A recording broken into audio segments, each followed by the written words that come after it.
Buenos días, nos encontramos aquí el grupo número 6. Vamos a hablar un poco sobre sobre la burocracia al management y del management a la gobernanza. Este es un libro de Johan Prat Catalá. A continuación, vamos a hablar un poco sobre la primera interrogación, la primera cuestión, que es cuáles han sido los motivos por los cuales no han conseguido establecerse una verdadera burocracia de estilo weberiano en América Latina. Bien, existen muchos motivos por el cual no se ha conseguido una verdadera burocracia al estilo weberiano en América Latina. Y es que lo que caracteriza al sistema latinoamericano, o mejor dicho, el orden institucionalista, es la pervivencia del sistema patrimonial, burocrático, clientelar, caudillista y personalista. Hasta mediados de los 70, las reformas administrativas se inspiraron en el modelo burocrático weberiano, sobre el cual se construyó la arquitectura institucional del Estado democrático y social de derecho. Dicho modelo fue considerado a la vez como la expresión de la racionalidad gerencial y de la racionalidad legal, es decir, como el más apropiado para garantizar dos cuestiones que serían, primero, la eficacia y eficiencia de la acción administrativa y segundo, la sumisión plena de la administración pública al derecho. El modelo inspiró la construcción del llamado Estado administrativo y fue el paradigma desde el que se desarrolló tanto la primera fase de la ciencia de la administración como el derecho administrativo del proyecto antidiscrecional. Los motivos podemos vernos claramente, ya que el sistema latinoamericano se basa, como ya hemos mencionado, es patrimonial, burocrático, caudillista y personalista, muy distinto al pensamiento o ideología de Max Weber, quien menciona que la razón decisiva que explica el proceso de la organización burocrática han sido siempre su superioridad técnica sobre cualquier otra organización.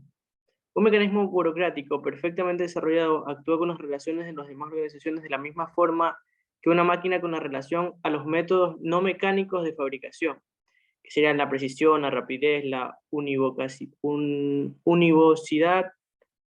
la oficialidad, la continuidad, la discreción, la uniformidad, la rigurosidad, subordinación, el ahorro de fricción y de las costas objetivas y personales, que son infinitamente mayores a la de una administración severamente burocrática y especialmente mesocrática, servida por funcionarios especializados que en todas las demás organizaciones de tipo colegial, ornífico o auxiliar, desde el momento en que se trate de tareas complicadas, el trabajo burocrático pagado es no solo más preciso, sino con frecuencia, inclusive más barato que el trabajo auxiliar formalmente excepto de remuneración. Esta es una de las claras razones por la cual no se ha conseguido, porque el sistema latinoamericano es muy distinto al pensamiento de Max Weber. Muchas gracias, compañero Caballero, por tu aportación. Vemos un claro ejemplo. Y bueno, sigamos. ¿De qué manera se puede escribir? ¿De qué trata el management? ¿Y en qué en sí se involucra trasladar esta modalidad de gestión del sector privado al sector público, de acuerdo con el autor? No sé, compañera Ana Mari, si nos puedes hablar un poco más sobre el tema. Sí, muy bien. El autor, Catalá, se basa en un determinado tiempo que es el periodo más o menos de los 80 y 90 para hablar del management, porque justamente sucede algo con esto, ¿no? Del management. Y aparte de eso, se puede evidenciar que estaba sucediendo justamente cuando estaba pasando o estaba sucediendo la transición al Estado social y democrático de derecho. También pasaba cuando el movimiento internacional no solo estaba exigiendo a la administración pública, sino también al sector privado. Para seguir en esta descripción, también acontecía cuando el derecho administrativo estaba consiguiendo su pleno reconocimiento constitucional, y también otra de las cosas que pasaba, que se buscaba, dos cosas, ¿no? La eficacia y la eficiencia en los saberes y técnicas de la gestión en el sector privado. Y una de las cosas que en realidad identifica a este manager es que en este tiempo se buscaba la incorporación del manager a la administración pública. Pero ¿qué pasaba? Era en imitación al manager privado. Y así de alguna manera quería hacer surgir un manager público con características, con principios, con normas y gestiones que contemplaba igualitas o parecidas a la del manager privado. Entonces, ya entendiendo esto, ¿qué pasaría si esta modalidad se involucraría al sector público? Entonces, por esta razón, pasaría algo imposible, que en esta ocasión le voy a dar la oportunidad a mi compañero Snyder para que explique esa modalidad. ¿Qué pasaría si eso se trasladaría al sector público? ¿Qué implicaría ello? Gracias. Para empezar, como ya sabemos, el manager, para pasarlo del sector privado al público, se necesita prácticamente hacer una imitación. Y eso no se puede llegar a una exactitud, porque hay varios factores que hacen que el manager tenga complicaciones. Por ejemplo, uno de estos que son los que predominan es la falta de capacidad del derecho administrativo. Otro de estos factores es el de una estéril negación y la crítica, ya que prácticamente se prohíbe una crítica a las actividades que tiene el management dentro de la administración pública. También otras cosas, por ejemplo, citando a varios autores como Wilkett, hablaba de que este manager tenía costes de inadaptación basados en los conceptos de legalidad, que estos no provenían de la regulación de la vida administrativa, sino que trataban de huir a la sociedad moderna. Y aquí vienen palabras de Keyes, perdón, el cual mencionaba que el derecho público era un instrumento de modernidad. Y como mencionó Wilkett, al ser una huida, había una contradicción, pues al tener ese factor, eh, ¿cómo se puede decir? La administración tenía un tratado complicado, ya que se seguía dando privilegios al sector, al sector privado. Y además de eso, al dar ese privilegio al sector privado nuevamente, generaba una desconfianza en la iniciativa principal del manager, el cual es la eficacia y la eficiencia. Finalmente, John Catala menciona que para llegar a un manager público sería esencial tener una reestructuración completa del derecho administrativo. Gracias. Me parece muy interesante lo que nos habló un poco nuestra compañera Ana Maris y nuestros compañeros Snyder, pero ¿qué es lo que pretendió y qué significado tuvo el llamado Consenso de Washington para América Latina? Daniela, no sé si nos podrías hablar un poco más sobre eso. Ok, buenos días. Yo les voy a hablar sobre lo que es el Consenso de Washington. El Consenso de Washington empezó en la década de los 80 porque fue llamada también una década perdida, porque América Latina en ese tiempo pasó por una crisis muy crítica, porque países como Argentina y México y Venezuela, entre otros, tenían una deuda externa a causa, una de las principales causas era a causa del petróleo, ¿ya? Entonces, en 1989, el Instituto de Economía del Desarrollo, viendo toda esta crisis que estaba apareciendo en América Latina, convocó en Washington una conferencia en la cual se llamó el Ajuste de América Latina. ¿Por qué se dio esto? Esto se dio fue para fomentar e implementar puntos importantes en los cuales ayudaría a América Latina a pasar sobre esa gran crisis que los está llevando a la pobreza, al desempleo, a no tener, a hacer huelgas, a no tener ni qué comer porque no tenían los recursos necesarios por toda la situación que estaba pasando. Williamson expuso y dijo que América Latina han sido frustrantes los tiempos que ha pasado, que en términos de crecimiento, el empleo y la reducción de la pobreza, ese era el objetivo que tenía el Consenso de Washington. Podríamos decir que John Williamson describió que él cree que era necesario este consenso porque al implementarlo en América Latina ayudaría a su crecimiento, ayudaría a que se redujeran los porcentajes de pobreza y hubiera más empleo para las personas y así pudieran sobrepasar su crisis. Ahora les voy a exponer los 10 puntos que implementaron en el Consenso de Washington para poder pasar la crisis que estaba pasando en América Latina. El primero es la disciplina fiscal. Aquí da a conocer de que habrá un presupuesto equilibrado y sin déficit presupuestario. En segundo, las prioridades del gasto público. Aquí van a reducir los costos, recuperarlos con mayor precisión, eliminando los subsidios insostenibles y apoyando sobre todo la salud, la educación y la infraestructura que eran las características más afectadas en lo que es América Latina. También se encuentra lo que era la reforma fiscal. Aquí su objetivo era aumentar los impuestos para aumentar los ingresos. También se encuentra como cuarto punto la liberación financiera. El mercado lo que iba a hacer era instalar como un sistema que iba a conducir a la liberación financiera. También se encuentran las tasas de cambio como quinto punto, que pretendían era asegurar un tipo de cambio competitivo. Como sexto punto tenemos la liberación comercial. Esto lo que iba a hacer era eliminar las restricciones comerciales, lo que era traducir los impuestos y reducirlos y proteger la industria nacional de las empresas extranjeras que obviamente iban a llevar la mayor ganancia, obviamente por ser empresas extranjeras. Tenemos lo que es como séptimo punto la inversión extranjera directa, en la cual aportaría capital, tecnología y experiencia de empresas extranjeras. Como octavo punto tenemos lo que es la privatización. Se basa en sí en un supuesto de que la industria privada se administra de manera más eficiente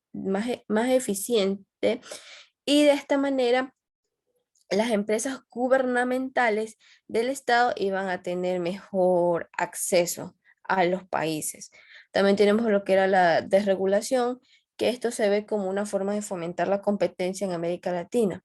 Y así le damos oportunidades a las empresas nacionales a proveer sus productos nacionales y así también van a tener sus propias ganancias. Como séptimo punto implementado en el consenso, eran los derechos de propiedad, que se implantaron algunos derechos seguros para la sociedad y así de esta manera iban siendo garantizados porque ellos lo que quieren tener un objetivo en América Latina es tener como que su misma forma de comercio e industrialización que tenía Estados Unidos. Ya podemos concluir que el consenso de Washington tenía sus ventajas y sus desventajas. Sus ventajas eran porque de alguna u otra forma estos puntos iban a ayudar a América Latina a salir de la crisis. Y no solo se implementó en América Latina, sino que se implementó en varias partes del mundo para ayudar a otros países que estaban pasando por una situación similar. Esa puede ser una de las ventajas, pero una de sus desventajas era que podríamos decir que por corrupción o por la mala organización que tenían, a veces no lograban su objetivo y en vez de salir ganando, creo que los únicos favorecidos eran lo que era el Estado.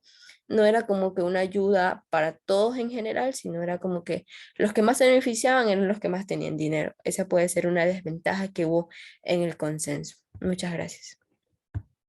Gracias, Dani, por tu intervención. Me parece muy bueno lo que argumentaste, pues, pero antes de esto tenemos que tener en claro qué diferencia existe entre gobernación, gobernanza y gobernabilidad. Pues se considera que el concepto de gobernación abarca un vínculo muy cercano a la gobernanza, pues este suele verse como una estructura que surge desde un sistema sociopolítico, siendo así como el resultado de un conjunto de esfuerzos e interacción de todos los actores intervenientes. Y es donde se establece una herramienta analítica y descriptiva, añadiéndole también una dimensión normativa, pues eso es donde la estructura conformaría las reglas de un sistema específico. Es decir, sería el medio en el cual los actores intervenientes lograrían actuar y dar uso a las reglas dependiendo de sus propios intereses u objetivos. Mediante la aparición de la gobernanza como un concepto similar al que se presenta como redes de políticas públicas, al de arreglos institucionales, podemos dar mención al institucionalismo, pues está centrado en que los actores se conciben como estructuras reguladoras, y es donde se instauran nuevos incentivos y constricciones para maximizar sus preferencias, pues estos son aptos para la coordinación horizontal basándose en un medio complejo, pues es donde la jerarquía, muchas veces disfuncional, depende de la calidad de las políticas públicas. Y es donde también vemos que el estudio de la gobernabilidad del sistema implica el de su gobernanza, pues este revela el mapa de los actores, sus expectativas, sus conflictos, estructuras y procesos de interacción. Y dicho análisis nos revela el equilibrio entre el poder y la distribución de las posibles estructuras y sus progresos de la gobernanza a través de conflictos actuales y potenciales dentro de los sistemas estratégicos, incluyendo a los emergentes. También podemos decir o podemos entablar la siguiente interrogación. ¿Es la gobernanza un paradigma válido para modernizar la administración pública y en qué sentido? No sé si compañero José nos puedes hablar un poco más sobre el tema. Bueno, la gobernanza sí es un paradigma válido para modernizar la gestión pública, ya que significa dirigir la economía hacia los mejores objetivos colectivos. Además, con la gobernanza se cumple la administración pública, que es la gestión que realiza el pueblo para obtener beneficios de ella al pueblo. Se constituye cada vez más la opción con mayor probabilidad de modernizar la gestión del Estado, el fortalecimiento de la democracia y la gobernabilidad de los países en desarrollo. Uno de estos casos puede ser el caso de Perú. El doctor Jonan Prats, quien analiza y describe el sistema con los cambios ocurridos en el ámbito de las ciencias administrativas, conduciéndonos a la administración y la gerencia de la gobernanza, procesos que reflejan los cambios de los paradigmas, intelectuados, impulsados desde los mediados de las décadas de los 70, y en que los transcursos del tiempo han demostrado sus disfunciones o inoperancias, administración o gerencia, dando lugar al surgimiento de nuevas formas como la nueva gestión pública, que sin embargo a principios del siglo XXI, la administración pública y el Estado, las organizaciones económicas con diferentes matices, diversa la gobernanza como modo de gobierno, como el paradigma ideal para la eficacia del acto administrativo, invalidado por la modernidad y la globalización.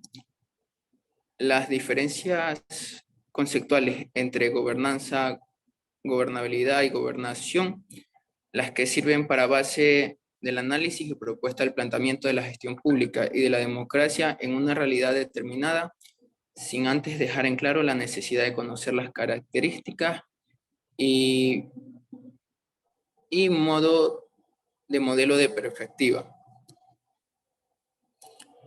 en una realidad concreta con el propósito de lograr una administración eficaz y eficiente en el bien público. Además, queda contribuir el fortalecimiento de la democracia y la gobernabilidad del país. Y si es la gobernanza sí es un paradigma para la gestión pública, ya que con esto se busca como los mejores resultados, ya sea para la economía o para un bien del pueblo.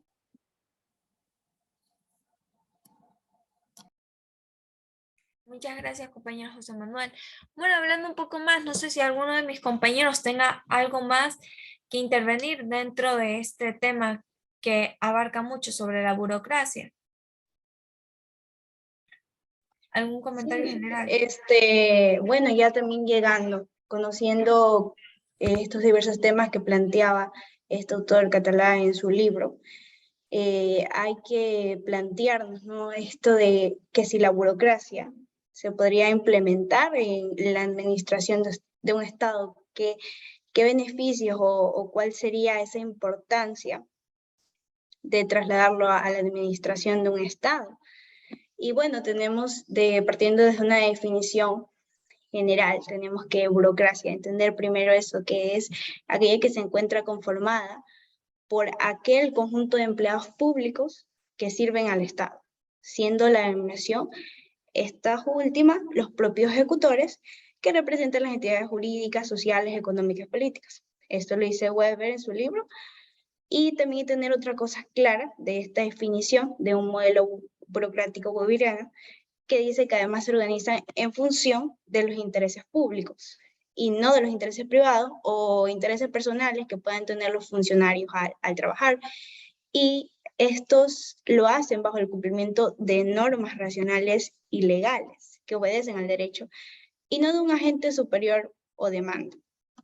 Entonces, partiendo de esto, si lo trasladamos a la administración de un Estado, tendremos áreas o sectores de trabajo donde cada personal trabajará en función en base a un modelo de méritos, o lo que se llamaría meritocracia, donde cada uno trabajaría en función a su capacidad, si se encuentra apto para un determinado puesto, para un determinado cargo o oficio, y así también se lo asciende en base a la especialización que cada uno tenga. Entonces esto de alguna manera estimula a las personas a que se esfuercen o mejoren sus capacidades o habilidades, porque van a ser recompensados, van a ser estimulados ya con un puesto mejor o un cargo mejor, y no se quedará en solo de para qué mejorar si todo sigue igual en nuestra economía. Entonces eso es una de las cosas que beneficiaría como modelo burocrático la administración de un Estado. También otra de las cosas que es importante es porque Weber plantea un sistema de leyes basado en la impersonalidad. Es decir, no es que alguien tiene un trato de favoritismo o de prioridad, sino que todos son tratados por igual y todos tienen los mismos derechos, todos están regulados o todos tienen esas mismas obligaciones y por lo tanto, aunque existe una organización de control jerárquica, ningún superior puede perjudicar a un inferior porque todo está normado, todo está condicionado por la ley. Entonces eso es como la importancia. Muchas gracias, compañera Ana Maris. No sé si algún otro compañero tenga algo más acerca de la burocracia. ¿No? En tal caso, yo creo que hasta aquí ha sido nuestra intervención acerca de la burocracia, de cómo la burocracia influye de cierta manera en el sistema económico de nuestra actualidad, de nuestro entorno. Y bueno, hasta aquí la intervención del grupo número 6. Espero que les haya gustado mucho y nos vemos en la próxima.